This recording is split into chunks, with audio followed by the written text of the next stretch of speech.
टांग खिंचाई लोग किस तरीके से करते हैं? भाई मसला ये है कि जैसे मान लीजिए कोई बकरा पलाई पे आया हुआ है, उन्हें पता भाई 3,000 रुपये महीना देना ही है इसे। अब दिन पे हर दूसरे तीसरे दिन या हर एक हफ्ते के बाद कॉल करनी, बकरे के बारे में पूछना, ठीक है पूछा आप, कोई दिक्कत नहीं है, लेकिन क्या हो रहा है भाई, बढ़ रहा है या नहीं बढ़ रहा, और नहीं बढ़ रहा तो क्यों नहीं बढ़ रहा, ठीक है ना। मेरे साथ इतने ज्यादा बंदे हैं नहीं वैसे इस टाइप के मेरे यहाँ, लेकिन आ जाते हैं कभी कभी। तो भाई मैं यही कहना चाहूंगा, देखिए अभी हमारा जो 2 दिन पहले वेट हुआ है ना, उसमें जो बकरों ने वेट भी गेन किया है, कुछ ऐसे भी जिन्होंने नहीं किया है, और मसला ये हो जाता है कि जानवर बीमार हो गया। फिलहाल अभी हमारे पास कुछ ऐसे बकरे थे जो बीमार हो गए थे बीच में 2-1, तो उन्होंने इस महीने वेट नहीं दिया बिल्कुल भी। अब बंदा ये सवाल करेगा कि भाई क्यों नहीं दिया, क्यों नहीं दिया? अब भाई ये तो अल्लाह ताला की मर्जी है, बीमारी आनी थी आ गई, हम लोग तो अपनी केयर कर रहे हैं जैसे भी हो रही है, बीमारी आने के बाद ट्रीटमेंट कर रहे हैं हम, शिफा देना अल्लाह का काम है। अच्छा, दूसरा ये भी है कि बकरा जब वेट गेन नहीं करता तो लोग डिप्रेशन में जा रहे हैं, फिर पता नहीं क्या मसले क्या है। वेट गेन को उन्होंने इतनी बड़ी नेमत बना रखा है कि डिप्रेशन में जा रहे हैं। डिप्रेशन में जा रहे हैं, असल में एक मिजाज बन गया है कुछ लोगों का ना, मानना ये हो गया है कि पर मंथ जो है 5 किलो तो बढ़ना ही बढ़ना चाहिए, चाहे कुछ भी हो जाए। और फिर पर ईयर के हिसाब से हो गया वो 60 किलो। हाँ। यानी अगर मैं 40 किलो का बकरा लाया तो वो 1 साल में 100 किलो का हो गया। 100 किलो का हो गया सेल्फ फीडिंग पे।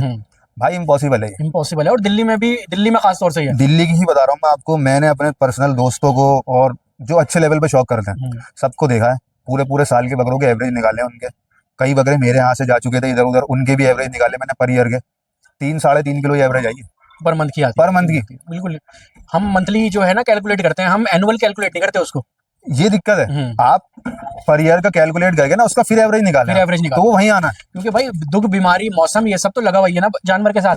बिल्कुल लगा हुआ है, हर जिंदा चीज है, इमोशंस जुड़े हुए हैं इसके साथ, सारी चीजें। अभी हल्का सा बीमार हो जाता तो खाना छोड़ देगा, घटता इतनी जल्दी और बढ़ता जो है अल्लाह करके पड़ता है।